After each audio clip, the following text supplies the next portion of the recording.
Welcome to Monaco, home of the Monaco Formula One Grand Prix, the world-renowned Monte Carlo casino, and more multi-million-dollar sports cars than there are available parking spaces. Monaco will soon be home to Mareterra, a new multi-billion-dollar real estate project, a project intended on being so exclusive as to make even run-of-the-mill millionaires jealous. Mareterra is, in other words, intended for the 1% of the 1%, so if you can count the zeros in your bank accounts without a toothpick, best look somewhere else. The new Mareterra neighborhood is expected to officially start opening its public spaces later this year, and its limited residential spaces are going to be opening next year, 2025, offering also a dedicated yacht marina, various luxury restaurants and retail outlets, the largest shared green spaces in all of the Monaco Principality, and, if you're rich enough, access to a vast saltwater swimming pool that extends out into the Mediterranean Ocean. It's all rather lovely, and at an anticipated cost of above 100,000 euros per square meter. All those billionaire buyers certainly won't have to worry about mingling with any of the riffraff. Or will they? Monaco offers the most expensive real estate on Earth, and like some other locations we've covered on mega projects such as the now mostly abandoned Forest City, Mareterra is partially intended as a large-scale investment opportunity rather than an actual residential neighborhood. But unlike Forest City, Mareterra intends on pulling in hundreds of millions, if not billions, and attracting that sort of investment is no small feat. The project is, therefore, overseen by a star-studded cast of some of the most sought-after architects in the world and comes in at an estimated cost of 2.4 billion euros. It is set to break records in the real estate investment market. But just because it's attracting big money, it doesn't mean that all that money is above board, or at least not all of it isn't coming from some unsavory characters, allegedly, of course. Plus, most fascinating of all, the entirety of the project, including the majestic new parks, are being built on lands that Monaco didn't even have in the first place. As it turns out, Monaco ran out of viable land a long time ago, and the only place left for construction is directly out over the ocean.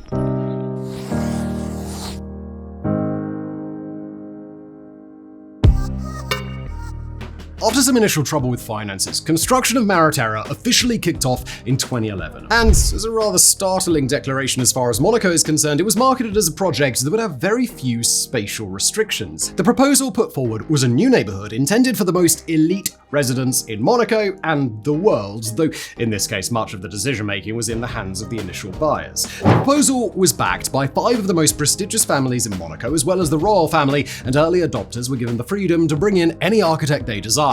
So Mareterra was designed and financed by the first wave of buyers, and by extension, those involved in the design process were a who's who of the most sought-after architects in the world. The star-studded names included Stefano Borri, Taro Ando, Sir Norman Foster, and the much-lauded Renzo Piano. These names may not mean much to you if you're unfamiliar with the world of billionaire architecture, but rest assured, these are the people responsible for such unique landmarks as the Musée d'Art Contemporain in Bordeaux. Now, given that the entirety of Mareterra exists over the Mediterranean, the initial focus of the project was on claiming land back from the ocean. This, in itself, was an enormously complicated task, requiring around 750,000 tons of sand and a belt of 18 reinforced concrete foundations. Once completed, the new surface created an additional 6 hectares, that's 15 acres of buildable space. And while that might not seem like very much, every square meter of Monaco is priceless, something that we'll get to later. As far as reclaiming land from the ocean is concerned, respect must go to the developers. Similar projects elsewhere in the world have given little consideration to nature conservation, but reports say that in building Mareterra, efforts went above and beyond in not only minimizing aquatic damage, but in encouraging the re-establishment of new underwater habitats. The initial foundations were completed in 2020, with the final result being a new sliver of land that extended between the existing Port Hercules and Grimaldi Forum. Focus then turned to developing the residencies, including 5 apartment buildings, 10 villas, and 4 townhouses. Interestingly, there are no above-ground roads leading to any of the structures, with the intention being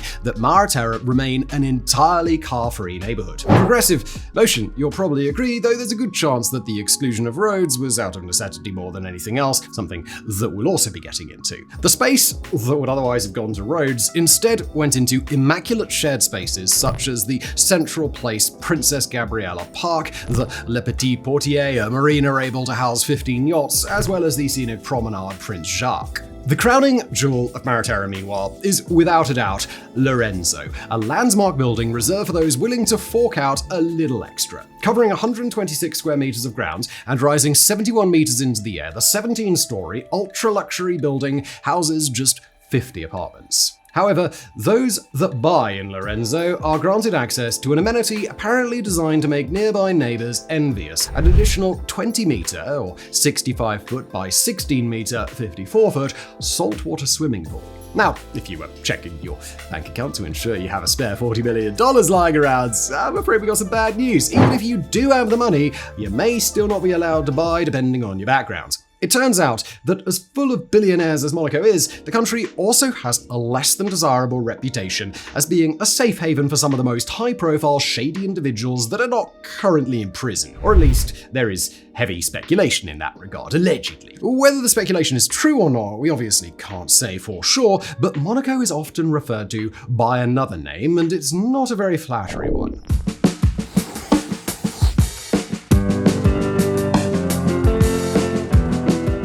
If you're a fan of the F1 Grand Prix, you're probably familiar with some of Monaco's picturesque beauty. Or you're perhaps at least familiar with the demanding hairpin turn where Ayrton Senna crashed in 1988, handing victory to rival Alain Prost. Or if you're not an F1 fan, perhaps you're more familiar with the Monte Carlo casino, the one famous for having endless rows of million-dollar sports cars parked outside. Not familiar with either of those? Well, then you perhaps know Monaco as the tax haven country that offers extremely beneficial policies for those looking to either stash money away from prying eyes or those looking to flaunt a degree of wealth that is just difficult to comprehend. There is, as it turns out, more to Monaco than just excessive luxury, and to look at the history of the region paints an interesting picture.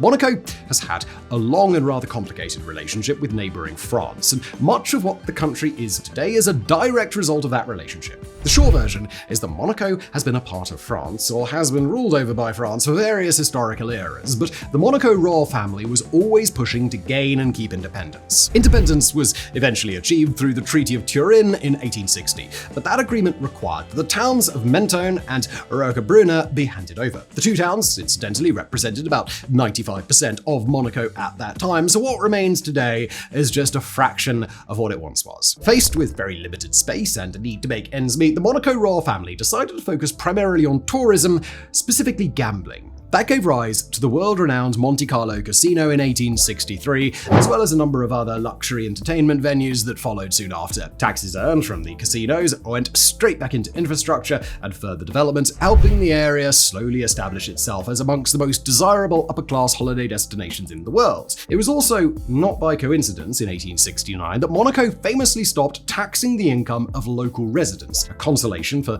the tiny country now being littered with casinos. Further political complications racked Monaco during World War II, until in 1949 Prince Rainier III ascended to the throne following the death of Prince Louis II. It was the rule of Prince Rainier that turned Monaco into what it is today, with a further heavy pivot into tourism, entertainment, and attracting international big spenders. 1950 saw the Monaco Grand Prix circuit included in the World Championship of Drivers for the first time, further solidifying the region's reputation as a playground for the wealthy. But of course, it wasn't just entertainment that Prince Rainier leaned into.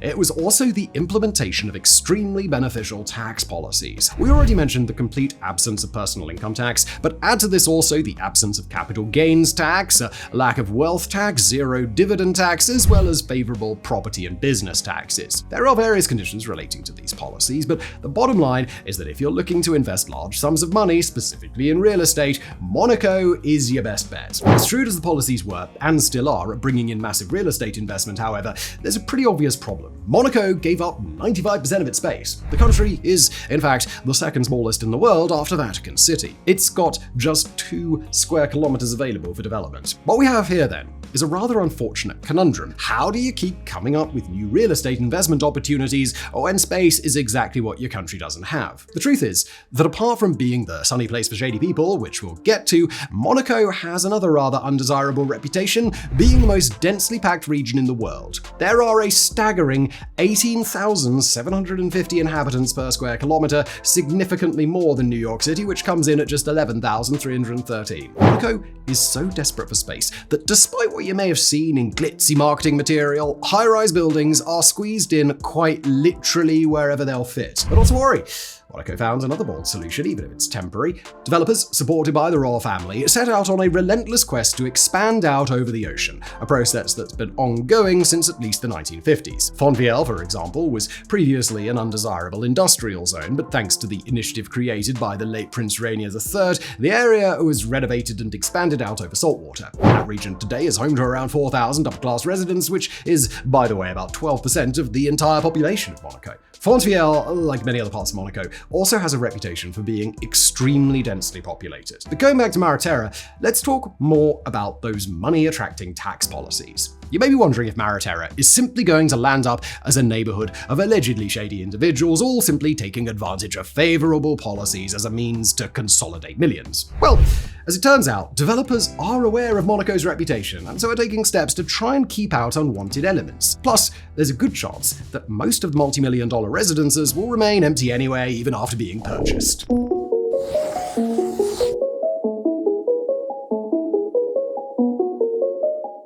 As far as keeping out shady individuals is concerned, Edward de Male Morgan gave a surprisingly candid interview in 2023. Morgan runs Knight Frank, a French real estate firm that has been overseeing sales in Mareterra, and he was quick to assure people that the new area won't be one of shifty billionaires. He didn't use those exact words, but this is a bit of a case of reading between the lines. Morgan stressed that investors in Mareterra, like banker and friend of the royal family Guy Thomas Lévy-Sisson and homegrown billionaire Patrice Pastor, have personally cherry-picked each and every buyer. Morgan emphasized that there are no middlemen, no real estate agents, and no means for Mareterra residential areas to be remotely purchased. If a buyer wants to invest in the new properties, that person is required to attend a 1-hour presentation and interview. In this way, Morgan declared, Mareterra will exist as a neighborhood of diverse, morally sound individuals. It's all good and well then, right?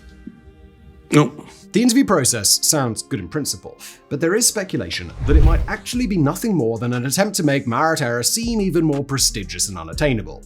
As anyone that dabbles in psychology will tell you, things made to seem unattainable are all the more attractive, especially when it comes to those used to getting whatever they want. A similar tactic was used in the initial development of Las Vegas, and if you don't understand what we mean, ask yourself why anyone would want to buy property that is literally in the middle of the desert. The bottom line is that Monaco is a tax haven above all else, and most of the country likely sits as empty as Mareterra will once it finally opens. Yeah, not surprisingly, it's speculated that most of the living space in the new neighborhood will remain empty on a permanent basis. One anonymous buyer explains that he'll be allowing his cleaning and maintenance staff to live on the second floor of his new apartment. When asked why, he elaborated that he'll never use the apartment anyway, so the staff may as well enjoy the views. Assumedly, once his investment appreciates to an amount he likes, he'll be selling the apartment without ever actually setting foot inside. Morgan, meanwhile, also spoke at length about why he thinks Monaco has been, overall, such a success. He admitted that the area has become unabashedly synonymous with outrageous wealth, and that in this day and age, there aren't that many places where such an image is socially acceptable. Regions where wealth flaunting is acceptable include the Middle East, specifically the Persian Gulf, and Monaco, which are both tax havens. Freedom to flaunt wealth may indeed be a part of the appeal, but Morgan was just as forthcoming about confirming why most are investing. That anonymous person, letting his staff live on the second floor, can expect his property to appreciate in value by as much as 100% in just 5 years, and the value will very likely continue to increase exponentially even beyond that. Indeed, why not let the staff enjoy the view as he earned $40+ million in just 5 years? Tax-free. As far as future Monaco real estate is concerned, the tiny country is now officially at a crossroads. An additional 24 homes are expected once the upcoming L'Esplanade de Pêcheurs on Quai Rainier opens, but that project more or less marks the end of immediately available development space. The only option beyond Quai Rainier is La Roche, the inhospitable rocky outcrop on which the royal palace perches. But development of La Roche has been deemed too expensive for the moment, meaning that Monaco really can only continue to expand into the ocean at a rapidly increasing cost the deeper the seabed. Looking back now on Mareterra, you might wonder why the space wasn't more densely packed. Surely there would have been more money had the area been crammed with high-rises rather than parks. While considering how densely packed virtually all of the rest of the country is and how rare parks are in general, the parks in Mareterra likely aren't just to look pretty, they're probably more meant as a declaration that those living in the neighborhood are so wealthy they can afford open space, one of the rarest resources in Monaco. In other words, in Mareterra, the 150 living spaces are so elite that the owners can afford to simply sacrifice land to luxuries like trees and grass. Trees and grass that are, apparently, worth dramatically upwards of €100,000 per square meter.